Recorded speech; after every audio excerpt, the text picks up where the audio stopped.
내일 부처님 오신 날 봉축법회를 이렇게 하면서 여기 공소사는 그 점등법회를 부처님 오신 날 전날 저녁에 이렇게 해왔습니다.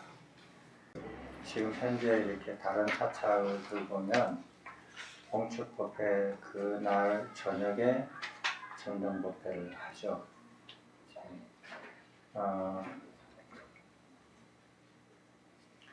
근데 이렇게 성인이 태어나셔서 그것을 기리는 날인데 등을 밝히는 의미는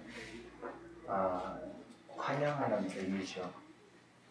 이렇게 오시는데 이렇게 환영하고 길을 밝혀서 그런 의미로 이렇게 등을 밝히는데 뜻으로 보면 오시는 분이 첫날 저녁에 내일 새벽 0시 1분이 내일 부처님 오신 날이거든요. 그러니까 밤이 시작이 되잖아요. 물론 그 시간에 사람들은 자고 있겠지만. 그러니까 엄밀하게 따지면은 한밤중이 부처님 오신 날이 시작이 됩니다. 그래서 그 전날 저녁에 불을 밝혀놓고 밤새도록 불을 밝혀놓고 아침을 맞이하는 것이 뜻에 맞는다고 생각을 합니다. 맞지 않습니까? 그런데 그것은 이웃 종교들 보면은 그렇게 하고 있어요. 그래서 그게 맞는 이렇게 그 이치에 맞는 의식이라고 할 수 있죠. 그리고 난 다음에 정작 부처님 오신 날은 이렇게 엄숙하게 그리고 기쁜 마음으로 봉축법회를 하고 조용히 그날을 부처님 오시는 것을 기뻐하고 기리고 그렇게 조용히 하루를 이렇게 봉축하면서 하루를 보내게 됩니다. 그런데 어쨌든지 지금 현실로서는 부처님 오시는 날에 오신다고 다 오셔서 봉축법회를 하고 오셔서 반갑습니다, 감사합니다 다 봉축법회를 크게 하고 나서 그날 저녁까지 기다렸다가 그날 저녁에 불을 밝히거든요. 그러면은 이건 무슨 뜻입니까?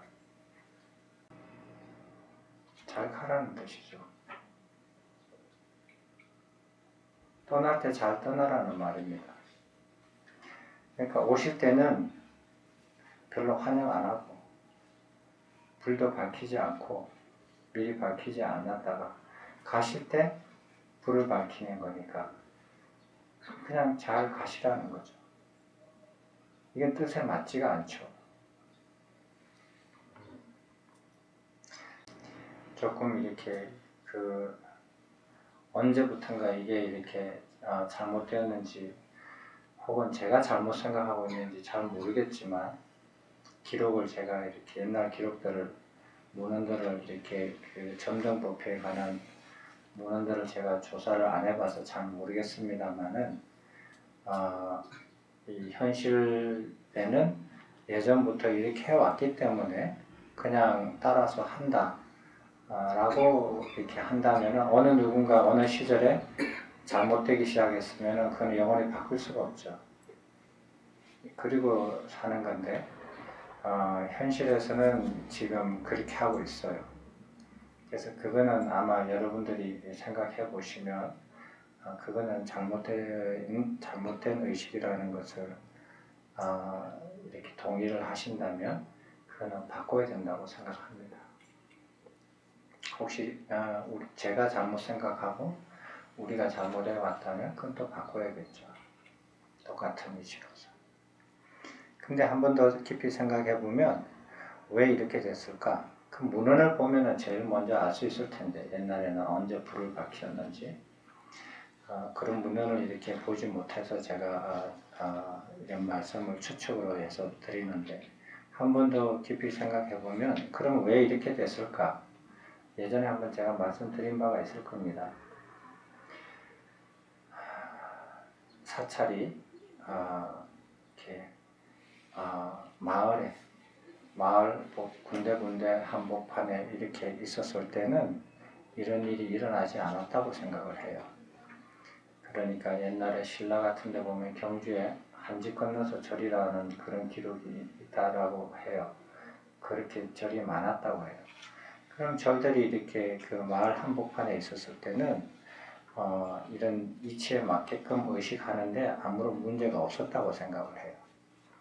근데 이제 세월이 이렇게 점점 흘러서 어렵게 되면서 많은 절들이 이렇게 그 마을에서 떠나서 산속으로 들어가는 그런 시기를 거치게 됩니다. 그런 시기를 거치게 될 때 사람들이 뜻에 맞는 의식을 하려고 한다면 깊은 산에 있는 절에 그 전날에 가서 점등법회를 하고 야밤에 절에서 내려와서 새벽에 다시 절에 올라가야 됩니다. 안 그러면 절에서 자든지 그렇게 해야 되죠. 그렇게 하면 서로 어려워요. 어렵죠. 마을에서는 저녁에 잠깐 가서 점등법회를 하고 다음날 봉축법회를 해도 무리가 없는데 산속에 있는 절에는 전날 밤에 점등법회 하러 절에 올라가는 건 좋지만 어떻게 내려오느냐 하는 겁니다. 그 물리적으로 어렵죠. 힘들죠. 가능한 일이 아닙니다. 그리고 다음날 또 이렇게 아침 일찍 올라가는 거는 올라가더라도 전날 밤에 내려와야 아침에 올라갈 거 아닙니까? 이런 어려움이 생겼어요. 그래서 아마 변화가 되지 않았는가. 그런 어려움을 겪으면서 그래도 봉축법회를 이렇게 중심으로 해서 변화가 되지 않았는가. 봉축법회가 중심이 되고 사람들이 왔으니까 그냥 불 켜고 가라고, 점등을 하고 가라고 왔으니까. 사람 없는데 할 수도 없잖아요. 아무도 없는데. 그렇게 해서 아마 이게 뜻에 잘못된 의식들이 고정화되어 가지고 지금까지 내려오지 않았는가 하는 생각이 제 생각입니다. 불교만 있었다면은 그런 걸 잘 몰랐을 텐데 이웃 종교에서 하는 모습을 보면 그게 이치에 맞거든요. 그래서 우리도 그렇게 했으리라고 생각을 들어요. 어려운 시절을 겪으면서 이렇게 살아남기 위해서 그렇다고 해서 의식 자체를 없애버릴 수는 없으니까 궁여지책으로 이렇게 어려운 시절에 그렇게 했는데 지금은 그런 시기가 다 지나가지 않았습니까? 자동차도 있고 아무리 깊은 산에도 자동차 타고 갔다 오면 되니까. 그래서 지금은 뜻에 맞는 의식을 바르게 해야 된다고 생각이 들어요. 이거는 그냥 제 예전에도 말씀드렸지만 그냥 한번 제 소견을 말씀드리는 거고요. 부처님께서 평생 그 출가하기 전 출가해서 그 원하셨던 게 뭐냐 하면은 진리를 깨우쳐서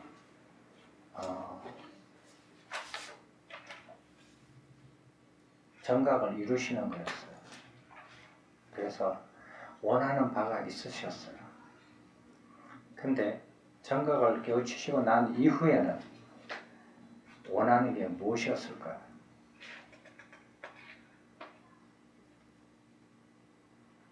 정각을 깨우치고 난 이후에는 원하는 게 무엇이 있었을 것 같습니까? 여러분들 생각 드세요? 혹시 들어서 아시고 계시는 거 있어요? 부처님은 무엇을 원하고 살으셨을까? 비교해보면 여러분들은 원하는 거 많으시죠? 원하는 게 한두 개가 아니죠. 한두 개가 아니에요. 또 세월을 살면서 원하는 게 또 바뀌어요. 부처님께서 원하는 게 무엇이었을 것 같습니까?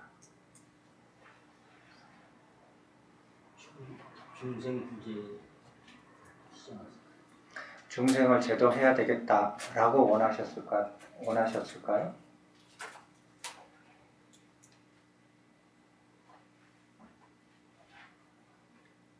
그럼 부처님도 원하는 바를 다 못 이루고 또 반열반에 두셨네요. 여기 있는 중생들은 다 구제가 안 됐으니까. 그 당시에 살았었던 중생들도 다 구제를 못 하셨으니까. 그럼 부처님도 원하는 바를 다 못 이루고 반열반에 드신 결과가 됩니다. 부처님께서는 무엇을 원하셨을까요?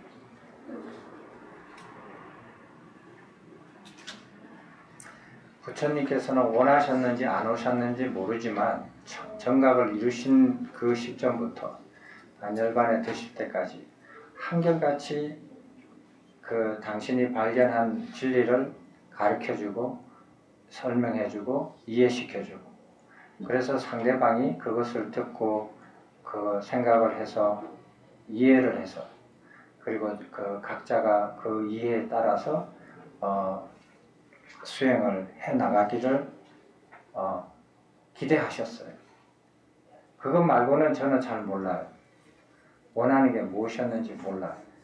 그렇지만은 딱 한 가지 부처님께서 이렇게 하라 라고 하신 게, 모든 법문 중에서 뭐 열심히 정진해라, 열심히 깊이 사유해라, 이렇게 많은 말씀을 하셨지만, 특히 한 가지를 딱 이렇게 너희들이 이렇게 했으면 좋겠다가 아니고요, 이렇게 반드시 해야 된다, 이렇게 하라 라고 하신 그런 법문이 있습니다. 그 법문이 이렇게 그 불교 공부를 하시는 분들한테는 아주 짧지만 아주 이렇게 그 의미가 있고 널리 알려져 있는 법문이에요. 그걸 이렇게 사람들이 전도선언이라고 이렇게 이름을 붙였는데, 그 이름은 제가 읽어보니까 적절치 않아요. 그래서 제가 오늘 그것을 바로 고쳐서 같이 읽어보시겠습니다. 첫째 페이지입니다. 같이 한번 읽어보시겠습니다. 비구여 법을 설하라.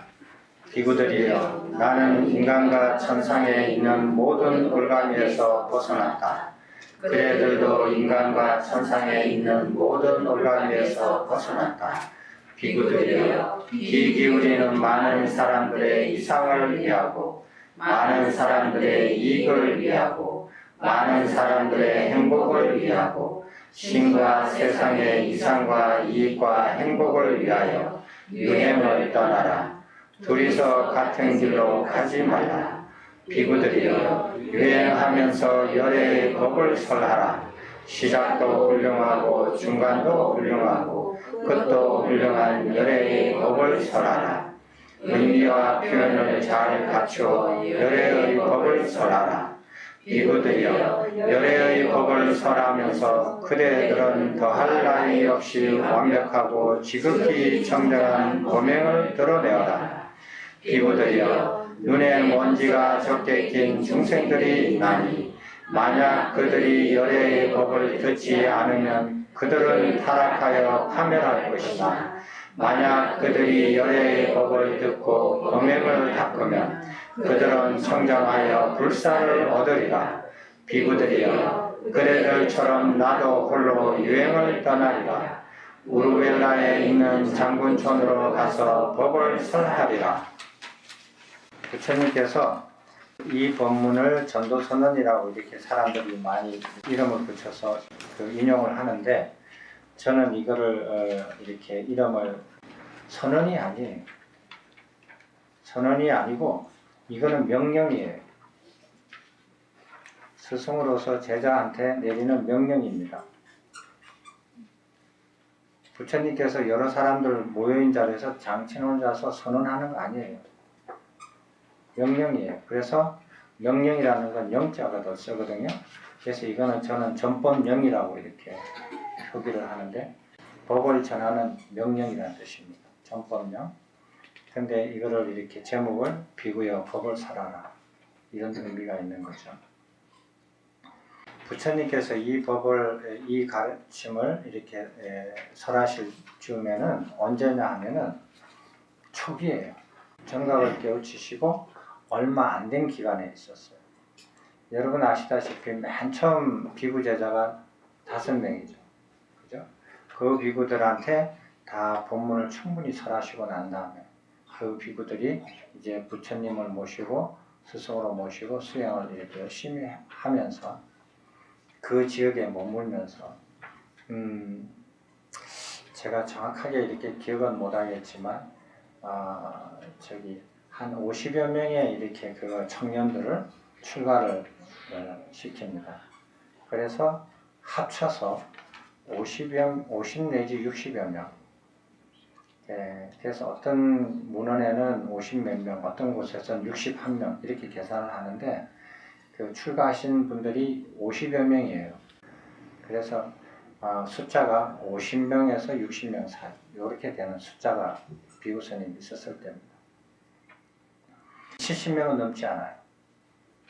근데 오비구와 이렇게 50여 명이 같이 이렇게 그 출가를 했는데 그 출가 50여 명에 출가한 그분들도 일화가 있죠. 그거는 이제 다음 기회가 있으면 공부하실 거라고 생각이 들고, 그래서 도학 비구가 이렇게 오비구와 또 한 50여 명의 한 무리들이 합쳐서 부처님께서 그 비구들을 가르치시고 그 비구들이 자리를 잡고 부처님을 스승으로 모시고 수행을 해 들어갑니다. 수행을 해 들어가는데 그러니까 아주 초창기예요. 초창기 때 그래서 그 비구 50여 명들이 어느 정도 이렇게 수행의 자리를 잡을 때쯤 이것을 이렇게 말씀하십니다. 그때가 언제쯤이냐고 이렇게 보면은 그 50여 명의 비구들이 어떤 상태에 머물렀을 때 이렇게 했느냐 하는 겁니다. 첫째 줄에 보면, 첫째 단락에 보면 그대들도 인간과 천상에 있는 모든 올감에서 벗어났다. 이 그분들의 단계예요. 그게 무슨 단계냐? 인간과 욕계 천상이를 말하거든요. 인간과 욕계 천상에 있는 모든 올가미를 벗어났다. 그것은 무슨 말이냐면 욕계를 벗어났다는 소리예요. 욕계를 벗어났다. 그러니까 욕계를 어느 정도 벗어난 상태다. 이거는 어느 단계입니까?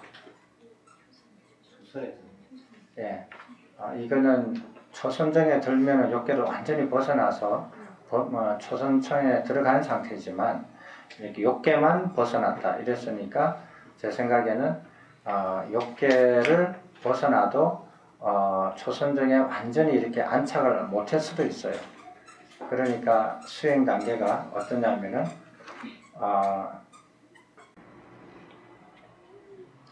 비구들이 그 바른 이해를 가져서 출가를 해가지고 도맹체에서 이렇게 개를 수지해서 개를 하나씩 닦아고 배워가면서 만족하는 일상생활을 갖추게 됩니다. 그러면은 수행을 하는 게 감각의 대문을 단속하죠. 감각의 대문을 단속하면서 사티 수행에 들어갑니다. 사티 수행에 들어가면서 제일 처음 감각적 욕망을 떨쳐버리려고 이렇게 하죠. 그럼 떨쳐버렸을 때 떨쳐버리는 것을 놓쳐버렸을 때 이것이 반복이 돼요. 그게 초선정입니다. 그래서 이분들이 적어도 지금 감각의 대문을 단속은 충분히 하고 그 다음에 사티 수행에서 이렇게 들어가는데 감각의 욕망을 완전히 떨쳐버린 분도 계시고 떨쳐버리는 것을 놓쳤다가 이렇게 왔다 갔다 할 수도 있어요. 그러나 심정적으로는 감각적 욕망을 다시 일으키지는 않아요. 사티 수행에 이렇게 전념하면은 이렇게 그거 초선정에 들어가고 나오면은 초선정에서 또 그냥 물러설 때가 있고 그런 단계라는 거죠. 적어도 이렇게 감각의 대문은 단속이 되고 사티 수행을 시작한 단계다. 이렇게 그리고 그 방향을 어느 정도 알고 수행에 들어가는 단계다라는 것. 그런 비구들이 대체로 이렇게 그런 단계에 들었을 때 한 50여 명의 5, 60명의 비구들을 모아놓고 이렇게 이 법을 설하시고 떠납니다.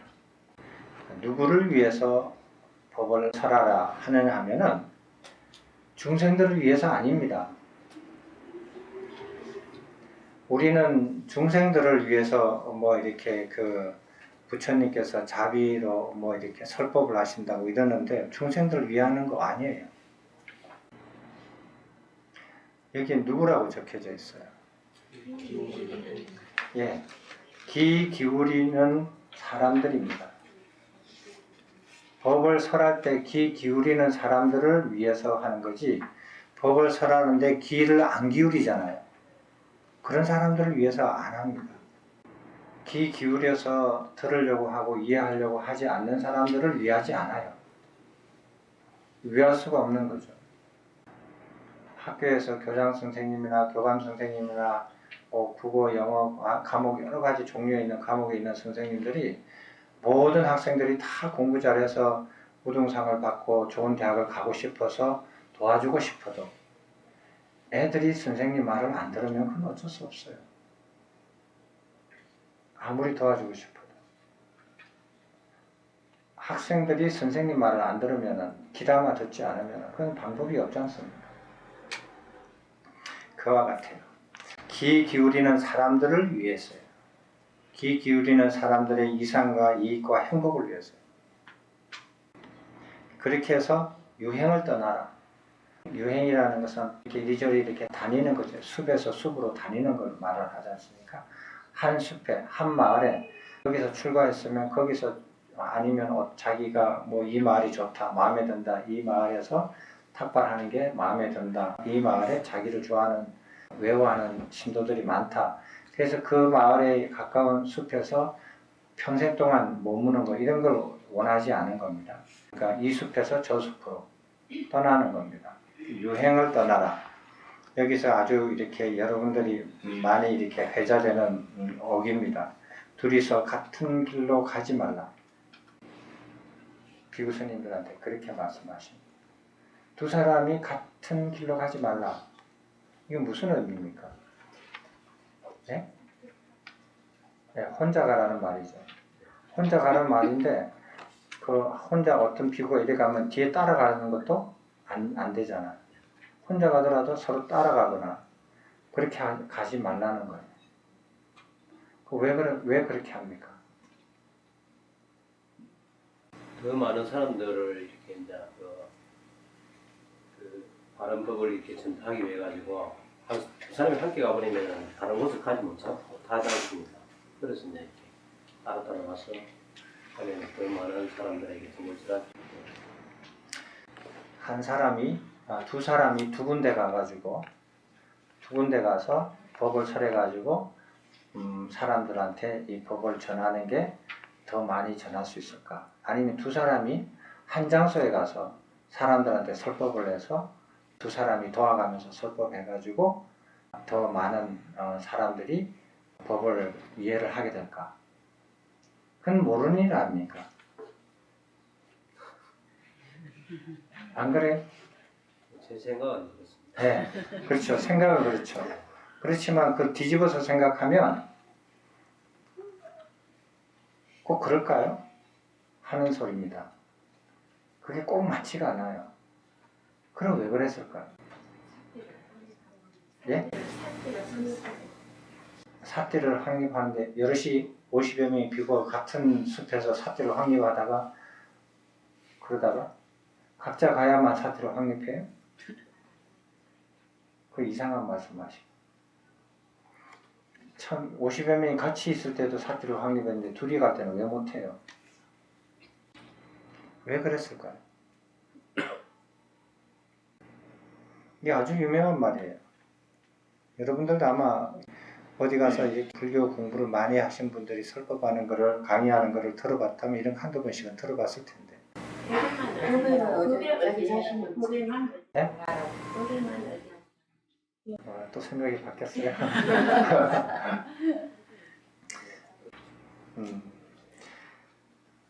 이런 거 보면 부처님께서 그 귀 기울이는 사람만을 위하지 않아요. 그 비구들도 위해요.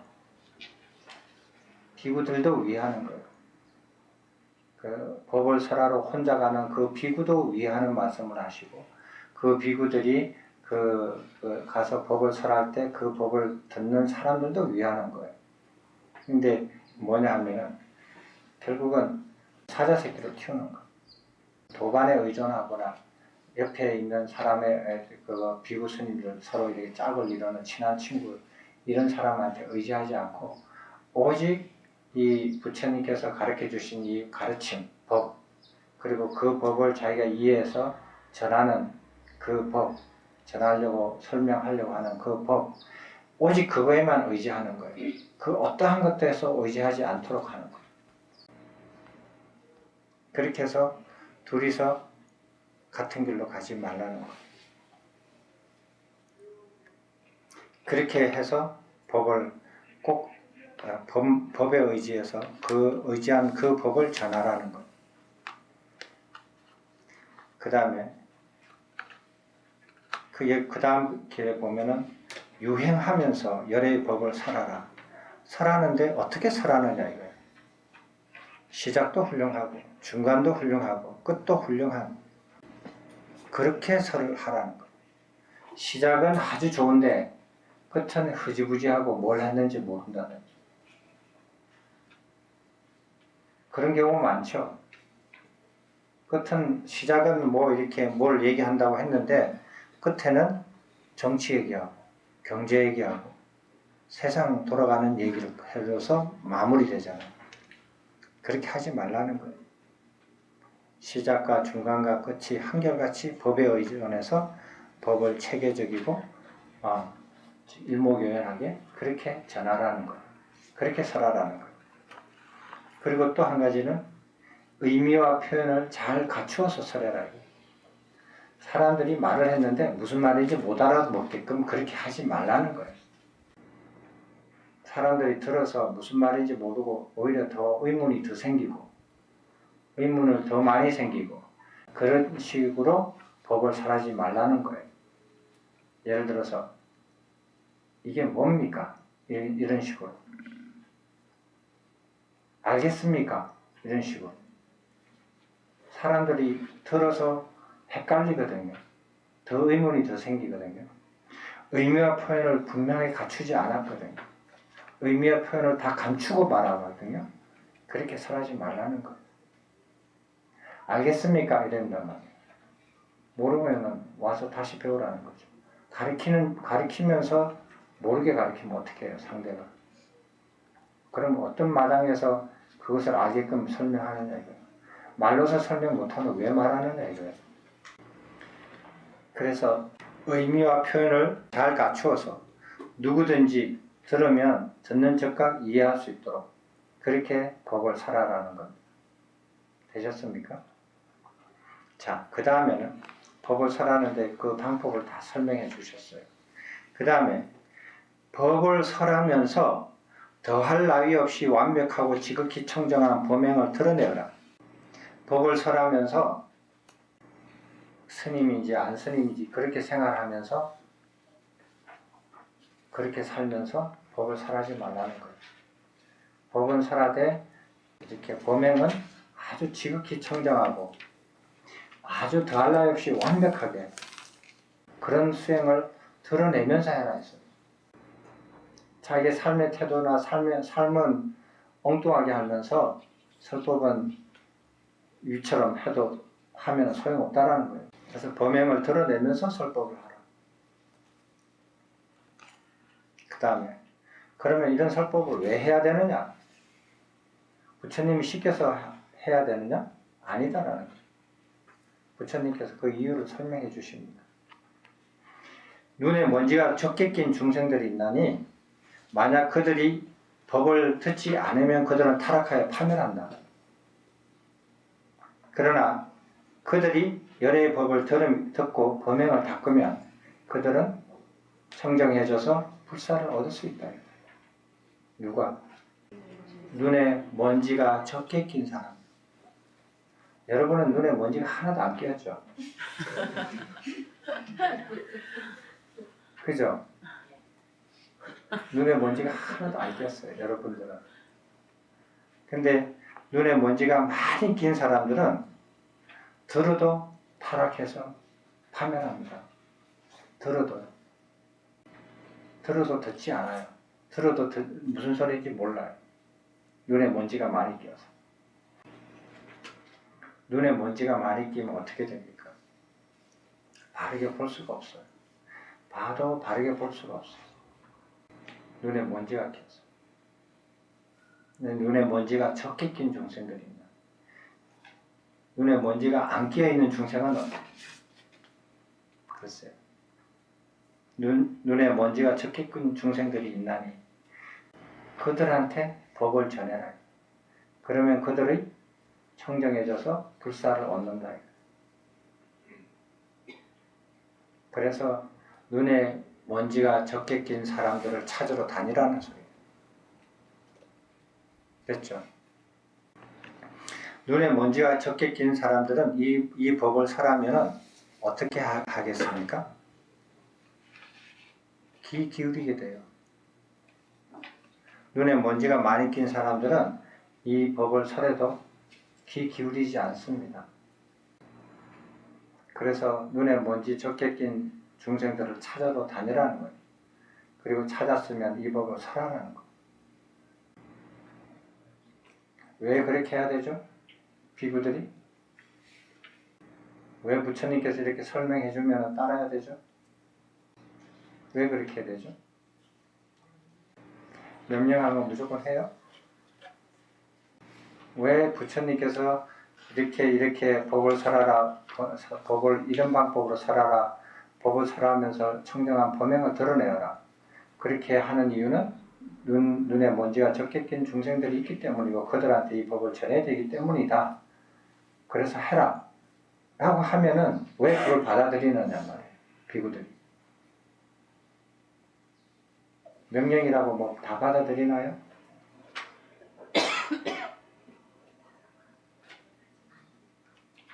왜 그렇습니까? 왜 이런 근거로서 설명을 해서 하라고 하면은 그것을 수용해서 합니까?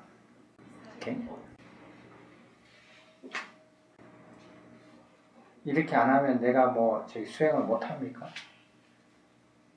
이렇게 안 하면은 내가 부처님한테 그거 더 이상 공부를 못 합니까? 못 배웁니까? 아니면 제자가 안 됩니까?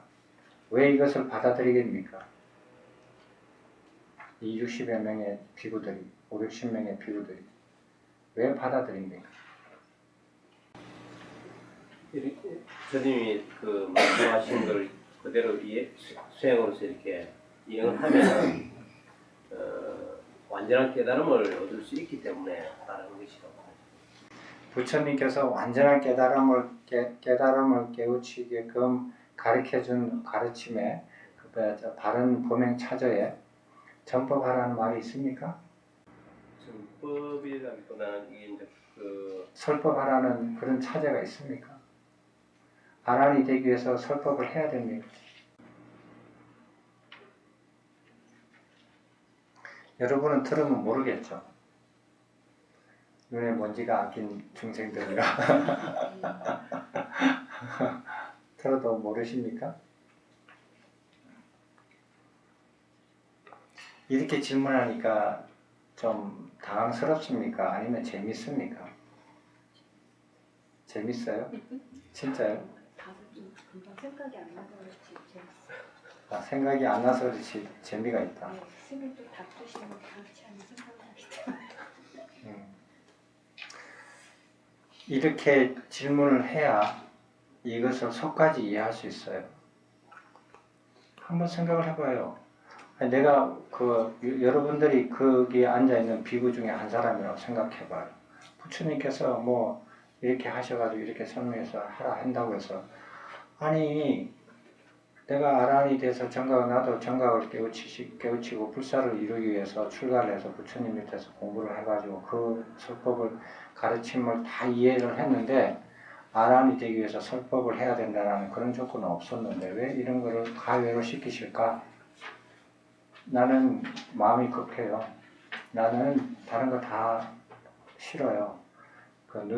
눈에 먼지 적게 낀 사람은 그 사람 몫이고 나는 갈 길 바빠요. 나는 빨리 아란되기 위해서 정각을 이루기 위해서 나는 열심히 숲에서 그거 수행하는 게 더 급합니다. 그거는 그쪽 일이니까 나는 이거부터 하겠습니다. 난 아란이 되고 나서 그 다음에 설법하겠소. 이러면 어떡할 거예요? 왜 그렇게 하지 않느냐는 거예요. 여러분들은 아마 당연히 그렇게 말하실 거예요. 이쪽에 사람들한테 좀 물어볼게요. 이쪽만 자꾸 보니까 미안합니다. 여기 보살님들은 그 생각이 안 들어요? 왜 그런지? 다른 학습에서 보면은 남을 가르치면서 오는 공부가 더 많기 때문에 그렇지 않을까. 그래서 그래 그렇게라도 이해하니까 좋다. 제가 보기에는 물론 그렇게 그 말도 틀린 말은 아니에요. 근데 여기서는 해탈의 장소까지 상세하게 가르치지는 않으셨어요. 여기까지는 지금 초창기라서. 근데 그러면은 왜 그런가? 양심이 있는 사람들이라서 그래요. 이 비구들이. 여러분들은 왜 그러냐 물어보면 대답을 못하면 그게 없어서 그래요. 제가 보면. 그죠? 그런 양심이 없어요. 무슨 양심이냐? 부처님께서 눈에 먼지 적게 낀 자기들을 눈꺼풀을 벗겨주고 공부를 이끌어주고 불사의 길로 인도해 주셨잖아요. 내가 아직 다 가지는 못했지만 인도해 주셨잖아요. 양심이 있죠. 내가 지금 이 방법에 의해서 부처님의 이 생각에 의해서 내가 제도를 받았잖아요. 이만큼이라도. 그러면 앞으로 가는 것이 부처님하고 이렇게 발을 맞춰서 갈 때 앞으로 갈 수 있는 길은 내가 힘껏 노력해서 가겠다 이래요. 그렇지만 지금 이 상태에서 내가 몸을 토해내야죠. 기본 양심이죠. 기본 양심이에요. 아무런 대꾸가 할 수가 없어요. 근데 여러분들은 50여 명의 50, 60명의 비구들이 가지는 그런 양심이 좀 덜 있어요. 덜 있어요. 입 싹 닦아요. 안면 싹 감춰가지고 돌아서서. 그런 양심 없어요. 저분이 인생을 저렇게 바쳐서 저렇게 애를 써서 이까지 내가 공부를 했다. 내가 공부해야 될 길이 더 많지만 앞으로 해야 될 공부가 더 많지만은 지금 여기에서 내가 받은 만큼은 토해내야 되겠구나. 토해내기는요. 안 토해내. 그런 양심 없어요. 제가 보면. 그것도 한번 이렇게 비교해 볼 상황이에요. 그래서 여기서 부처님께서는 또 그래요. 부처님을 그리고 너희들은 그렇게 가라. 나는 여기서 편안하게 이렇게 쉬겠다. 이렇게 하면은 그 양심이 흔들릴 수가 있어요. 흔들릴 수가 있는데 부처님께서 그 비구들한테 완전히 못을 박는 거예요. 뭐라고? 나도 지금까지 너희들한테 해왔지만 너희들이 하는 것처럼 나도 계속 할 거다. 그래서 나도 그때들처럼 홀로 유행을 떠나리라. 나도 혼자 가겠다라는 거예요. 어디로? 우르웰라에 있는 장군초도로 가겠다. 그러니까 이 길로는 다른 사람 따라오지 말라는 거예요. 그죠? 어떤 비구도 이쪽으로 먼저 가지도 말고 따라오지도 말라. 이거는 내가 홀로 가는 길이다. 됐죠? 그래서 이 말씀은 그 비구들한테 조금의 꼬투리도 못 잡게 그 못을 딱 치는 그런 의미도 있지만 그 가는 길을 누구도 따라오지 못하게 누구도 먼저 가지 않게 그래서 서로가 이렇게 부처님께서 방금 하신 말을 서로가 어기지 않게끔 미리미리 말씀을 해주시는 거예요. 근데 부처님께서 우르웰라의 장군촌으로 가서 누구를 만나느냐 하면 그런 것도 나중에 이렇게 좀 더 상세하게 공부할 수 있겠지만은 거기에서 아주 큰 비구들을 만납니다. 거기에서 제도하면서 육신통을 사용하셔가지고 제압을 해서 스승으로 모시고 공부할 수 있게끔 하는데 한 1000명 넘게 이렇게 와요. 출가를 해요.